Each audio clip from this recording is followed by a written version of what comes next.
ഈ പ്ലാവ് തൈ വെച്ചിട്ട് 18 മാസമായി. പ്ലാവ് വെച്ചിട്ട് 18 മാസം. അപ്പോൾ അതിന് ചക്ക കായ്ച്ചിരിക്കും.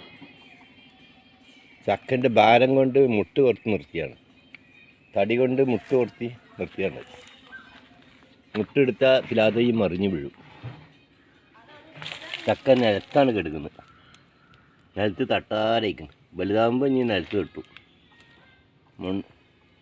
അപ്പം മുട്ട് കൊടുത്ത് നിർത്തിയ തെയ്യ അത്ര വലിപ്പമുള്ളൂ. അടുത്ത് ഇതിൻ്റെ 18 മാസമായി ഇത് വെച്ചിട്ട്. അതിൻ്റെ ഒപ്പം വെച്ച തെയ്യാണിത്. ഇതിമീതെ കായ്ക്കും. ഇതും അതേ ഷെയ്മ. 2 തെയ്യമാണ് വെച്ചാൽ ഒരു തെയ്യുമതാ ഇതിമീത ഉണ്ടാകുന്നു. ചക്ക ഒടുവിനുണ്ടാകുന്നത് ഇപ്പോഴാണ് ഉണ്ടാകുന്നത്. ആദ്യം ഉണ്ടായിരിക്കും. അപ്പോൾ നമ്മൾ നാടൻ പ്ലാവ് വെക്കുകയാണെങ്കിൽ 5-6 കൊല്ലം 7 കൊല്ലം കഴിയണം. 7 കൊല്ലം ആവണം ചക്ക കായ്ക്കണമെങ്കിൽ.